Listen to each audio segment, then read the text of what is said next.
কথাখিনি আৰু এইবাৰ লখিমপুৰ জিলাৰ ক্ষেত্ৰত এখন ট্ৰেণ্ডিং জিলা হিচাপে বিবেচনা হৈছিলে এলপিত কিয়নো লখিমপুৰলৈ যদি চাওঁ আন ৰিজাৰ্ভৰ ক্ষেত্ৰত আছে 91 OBC MOBC ক্ষেত্ৰত 22টা আছে 22 আৰু টি টাইপছৰ ক্ষেত্ৰত 12 অৰ্থাৎ 12টা SC ক্ষেত্ৰত 17 অৰ্থাৎ 17টা আৰু ST প্ৰিন্সৰ ক্ষেত্ৰত 24টা 24 আৰু ST হিলছৰ ক্ষেত্ৰত 7 অৰ্থাৎ 7টা আৰু PWD ক্ষেত্ৰত 5টা টোটাল 5 এণ্ড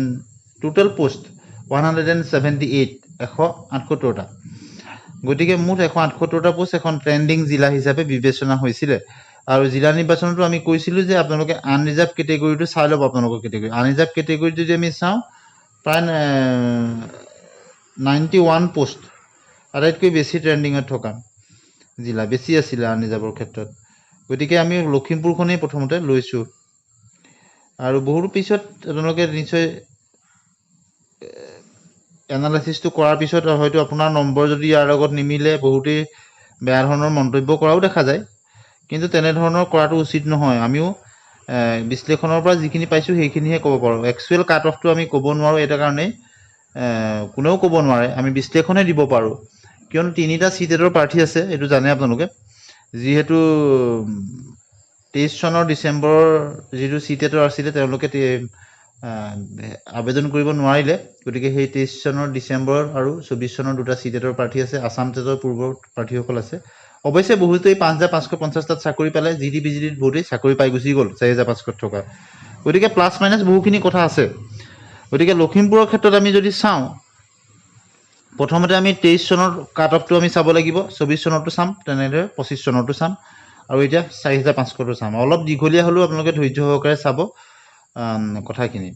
আমিও বহুত কষ্ট হয় এইবিলাক ভিডিঅ' প্ৰস্তুত কৰিবৰ সময়ত বহুখিনি তথ্য এনালাইচিছ কৰিবলগীয়া হয় গতিকে এনালাইচিছটো যদি শুদ্ধ হয় কাট অফটো একুৰেচিটো বেছি হ'ব আৰু যদি কিছু ইফাল সিফাল হয় তেতিয়াহ'লে কাট অফটো কোৱাতকৈ হয়তো ডিফাৰেঞ্চ হ'ব পাৰে কিন্তু আমি যিখিনি তথ্য যোৱাবাৰৰ দৰে আমি 5500 কৈছিলোঁ একেধৰণৰ একেটা ষ্ট্ৰাকচাৰতে আমি কৰিছোঁ গতিকে একুৰেচিটো কিমান হয় আপোনালোকে গম পাব যেতিয়া প্ৰভিজনেল মেৰিট লিষ্টবিলাক ওলাব OBC MOBCৰ ক্ষেত্ৰত খুব চমুকৈ মই ক'ব বিচাৰোঁ যে 2023 চনত যেতিয়া 29টা পোষ্ট আছিলে আৰু সেই পোষ্টটো 5500 LPৰ ক্ষেত্ৰত আছিলে 41টা আৰু এইবাৰ আছে 22টা তিনিওটা যদি মিলোৱা যায় 29 41 এণ্ড 22 মাজতে আছে OBC MOBC ক্ষেত্ৰত অৰ্থাৎ 23ত 29টা আছিলে এতিয়া আছে 22টা আৰু 5500 আছিলে 41টা অৰ্থাৎ যদি আটাইতকৈ কম আছে এইবাৰ 3 নম্বৰত আছে অৰ্থাৎ 5500 41টা আছিলে আৰু 23 চনত আছিলে 29টা লখিমপুৰত OBC MOBC আৰু এতিয়া 4500 আছে 22টা আৰু যদি আমি চাওঁ OBC MOBCৰ ক্ষেত্ৰত পুৰণি পদ্ধতি মতে যিহেতু হৈছিলে কাট অফটো আছিলে 23 চনত 206 নতুন পদ্ধতি মতে আপোনালোকে এইটো কেলকুলেশ্যন কৰি চাব সেইটো ইমান বিচাৰ্য বিষয় নহয় কিন্তু এই 5500 এই কাট অফটো হ'লগৈ 5500 যিহেতু পোষ্ট আছিলে 41টা গতিকে OBC MOBCৰ কাট অফটো ফাইনেল কাট অফখন আপোনালোকে চাব 60.48 হৈছে আৰু উমেন ৰিজাৰ্ভেশ্যনৰ ক্ষেত্ৰত 60.756 এতিয়া কথাটো হ'ল যে লখিমপুৰ জিলাখন যিহেতু ট্ৰেণ্ডিঙত আছিলে আনৰিজাৰ্ভত বহু পোষ্ট আছিলে গতিকে সকলো কেটেগৰী প্ৰাৰ্থী এটাত আবেদন কৰিব গতিকে প্ৰথম প্ৰভিজনেল লিষ্টবিলাকত কাট অফটো বাঢ়ি যাব আমি যিটো কাট অফ কম হয়তো তাতকৈ বাঢ়িব ফাইনেলৰ কথাটোহে আমি কৈছোঁ প্ৰভিজনেলৰ কথাটো আমি ক'ব বিচৰা নাই অলপ বঢ়া দেখিব গতিকে ফাইনেলত কিমান হ'বগৈ পাৰে সেইটোহে আমি কৈছোঁ গতিকে বহুতেই কৈছে পিছত গৈ তেওঁলোকৰ প্ৰিফাৰেঞ্চ অনুযায়ী first preference second preference third preference কোনোবা এটা প্ৰিফাৰেঞ্চত যিহেতু আনৰিজাৰ্ভৰ ক্ষেত্ৰতে হওক বা OBC MOBC হওক লখিমপুৰখন ৰাখিছে যিহেতু আনৰিজাৰ্ভলৈ গুচি যায় 90+ পোৱাখিনি গতিকে প্ৰথম অৱস্থাত আপোনালোকে যেনেদৰে 5550টা পদৰ ক্ষেত্ৰতো বেছি পোষ্ট থকাবিলাকৰ ক্ষেত্ৰত প্ৰথমতে কাট অফটো হাই গৈছিল কিন্তু শেষত বেছি পোষ্ট থকা কেইখনতে কাট অফটো কম দেখা গ'ল গতিকে লখিমপুৰৰ ক্ষেত্ৰতো আমি তেনেধৰণৰ এটা কাট অফ আশা কৰিব পাৰোঁ কিন্তু প্ৰথমতে প্ৰভিজনেলবিলাকত অলপ বেছি দেখিলেও আপোনালোকে ভয় খাব নালাগে কিয়নো পিছত তেওঁলোকৰ নিজৰ নিজৰ হোম ডিষ্ট্ৰিক্টত যেতিয়া পাই যাব ইয়াৰ পৰা নামবিলাক আঁতৰি যাব তেতিয়া কাট অফটো কমি যাব কিন্তু বহুত বেছিও কমি নাযায় গতিকে আপোনালোকে সেই কথাটো মন কৰিব আমি যদি চাওঁ এই সকলোখিনি দিশ আৰু আপোনালোকৰ কমেণ্টছবিলাকো যথেষ্ট চাইছোঁ 5500 ইতিমধ্যেই বহুতে LPত পাই গৈছে নম্বৰ বৃদ্ধি কৰি 4500 আবেদন কৰিছে আৰু NISৰ সমস্যাটো আপোনালোকে জানে NISৰ যিসকল প্ৰাৰ্থী তেওঁলোকৰ সকলো ডকুমেণ্টছ ঠিকে আছে তেওঁলোকে কিন্তু চাকৰি পাইছে আৰু যিসকলৰ ইউডেছৰ ক্ষেত্ৰত কিছু সমস্যা আছে তেওঁলোকৰ ক্ষেত্ৰতহে সমস্যাটো হৈছে সকলোবিলাক এজ পাৰ গাইডলাইন গভৰ্ণমেণ্টৰ যিখিনি হৈছে তেওঁলোকে বহুতেই চাকৰি পাইছে গতিকে BTCৰ ক্ষেত্ৰতো নিযুক্তি হৈ গৈছে আৰু GTPGTটো হৈ গৈছে গতিকে বহু প্ৰাৰ্থী যদিও আছিলে তথাপিতো কমি যাব সেই হিচাপত যদি আমি চাওঁ লখিমপুৰৰ OBC MOBC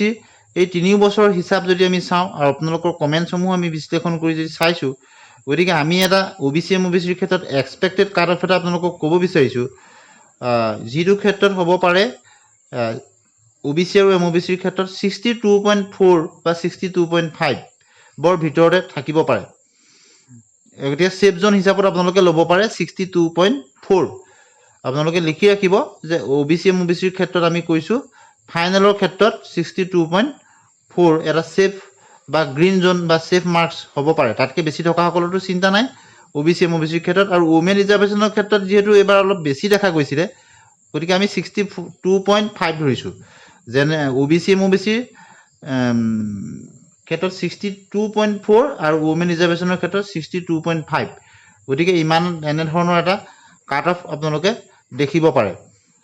গতিকে ইমান নম্বৰ থকা প্ৰাৰ্থী বা তাতকৈ বেছি থকা প্ৰাৰ্থীসকল সুৰক্ষিত বুলি বা গ্ৰীণ জোনত আছে বুলি আপোনালোকে ধৰিব পাৰে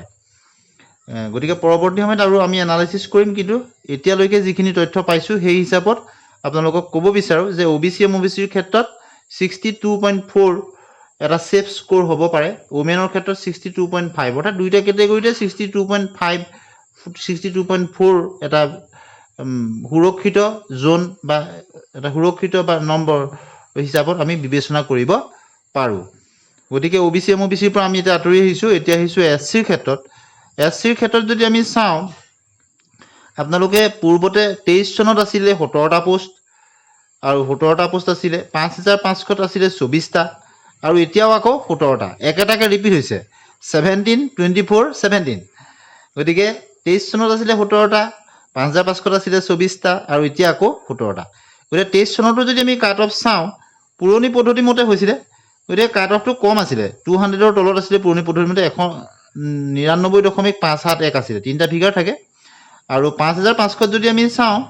5500 আমি চালে দেখিম যে 57.718 আছিলে SCৰ ক্ষেত্ৰত কাট অফ আৰু ওমেন ৰিজাৰ্ভেশ্যনৰ ক্ষেত্ৰত 58.376 গতিকে SCৰো বহুতখিনি প্ৰাৰ্থী ইতিমধ্যে ভাল নম্বৰ থকা চাকৰি পাই গৈছে কিন্তু এই তিনিটা নতুন চিটেট বা অসম টেটৰো কিছু প্ৰাৰ্থী ৰৈ গৈছে তেওঁলোকৰ গতিকে কম্পিটিশ্যনত এই তিনিটা চিটেটৰ প্ৰাৰ্থীসমূহ আহিব যিসকলে আবেদন কৰিবলৈ নাপালে গতিকে সেই হিচাপত আমি আপোনালোকৰ কমেণ্টসমূহো চাইছোঁ কিন্তু SCৰ ক্ষেত্ৰত কাট অফটো কেনেধৰণৰ হ'ব পাৰে যিহেতু 17টা পোষ্ট আছে 23 চনতো 17টা আছিলে এইবাৰ 24টা আছিলে গতিকে পোষ্টৰ সংখ্যাটো বেছি ডিফাৰেঞ্চ নাই সেই হিচাপত যদি আমি চাওঁ আপোনালোকে দেখিব যে এইবাৰ 5550টা পদত 57.718 আছিলে কাট অফ আৰু ওমেন ৰিজাৰ্ভেশ্যনৰ ক্ষেত্ৰত আছিলে 58.376 গতিকে এই দুইটা আমি যদি চাওঁ 4500ৰ ক্ষেত্ৰত আমি এক্সপেক্টেড কাট অফ কিমান হ'ব পাৰে সেই হিচাপত যদি আমি কিছু চাওঁ কাট অফটো কিছু হ'লেও অলপ বহাৰ সম্ভাৱনা আছে কিন্তু বহুত বেছিও নাবাঢ়িব সেই হিচাপত আমি চালে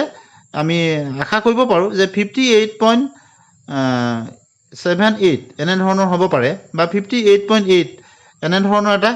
SCৰ ক্ষেত্ৰত আপোনালোকে কাট অফ দেখিব পাৰে 59ৰ ওচৰে পাজৰে অৰ্থাৎ 59ৰ আশে-পাশে থকা প্ৰাৰ্থীসমূহ 58.89 এনেধৰণৰ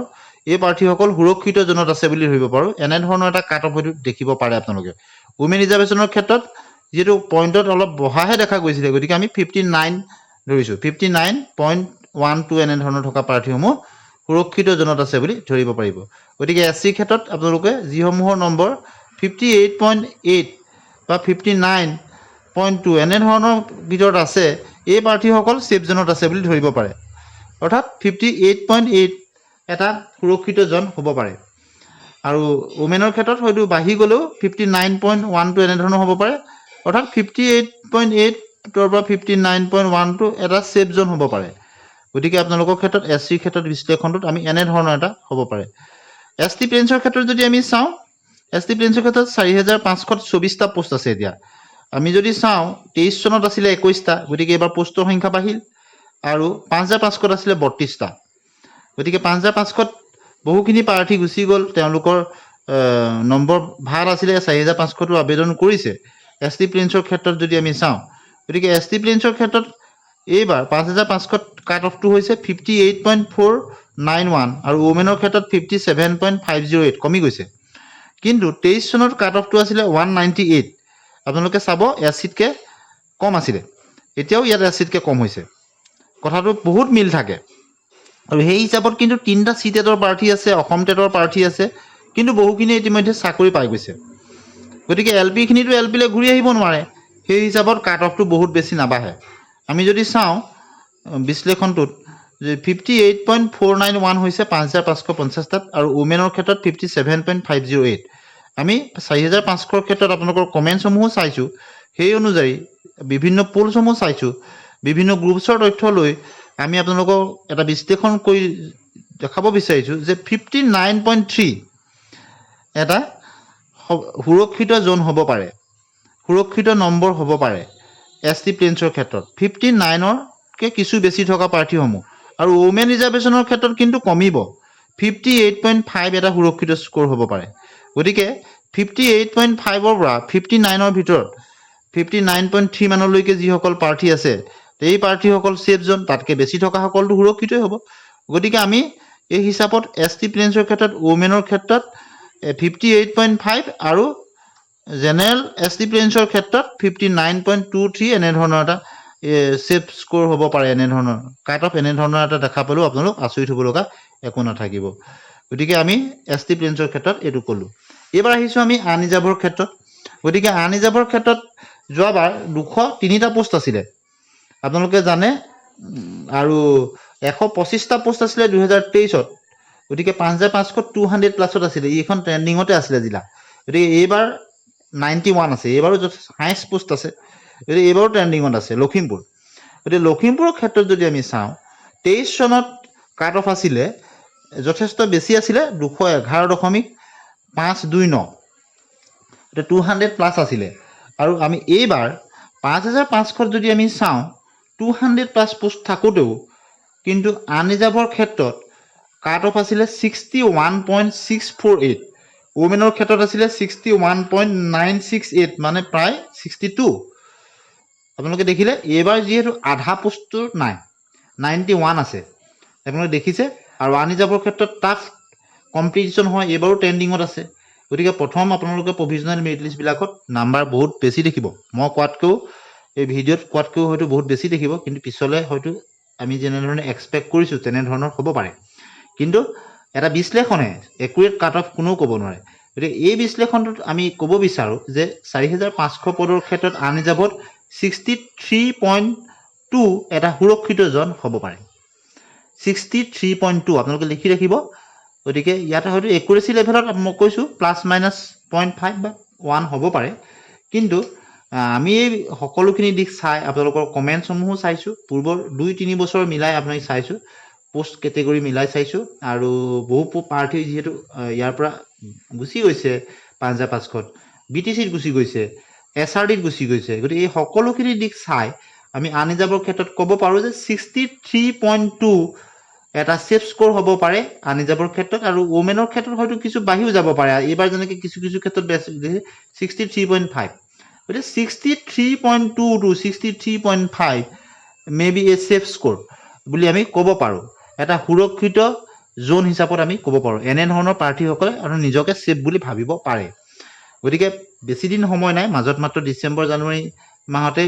জানুৱাৰী ফাললৈ মেৰিট লিষ্ট ওলাবই গতিকে এই সময়ত আমি এটা এনালাইচিছ আপোনালোকক দিলোঁ আপোনালোকেও আপোনালোকৰ নম্বৰসমূহ জনাব পৰৱৰ্তী সময়ত যদি আৰু কিবা ইয়াত এড কৰিবলগীয়া হয় আমি এড কৰি দিম গতিকে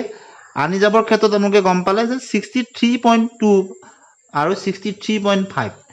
এটা ছেফ স্ক'ৰ হ'ব পাৰে তাতকৈ বেছি থকা সকলটো সুৰক্ষিতই হ'ব গতিকে আপোনালোকে এইটো বুজি পালে আনৰিজাৰ্ভৰ ক্ষেত্ৰত এতিয়া আমি চাম আনৰিজাৰ্ভৰ ক্ষেত্ৰত PWD প্ৰাৰ্থী বা জেনেৰেল PWD প্ৰাৰ্থীৰ ক্ষেত্ৰত আমি ক'ব পাৰোঁ এইবাৰ আপোনালোকে PWD পাৰ্টিৰ ক্ষেত্ৰত 5টা পোষ্ট আছে, গতিকে 5টা পোষ্টৰ ক্ষেত্ৰত কাট অফ কিমান হ'ব পাৰে। আমি ইয়াত দেখিছিলোঁ পাঞ্জাৱ 500ত 56.874 আৰু আনিজাবৰ ক্ষেত্ৰত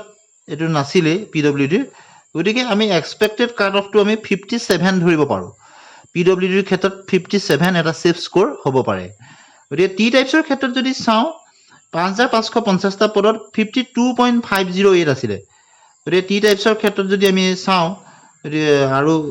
ওমেনৰ ক্ষেত্ৰত 53.01 আছিলে। গতিকে 55 এটা ছেফ স্ক'ৰ হ'ব পাৰে, 54, 55। গতিকে এক্সপেক্টেড কাট অফ আমি কৈছোঁ যে 54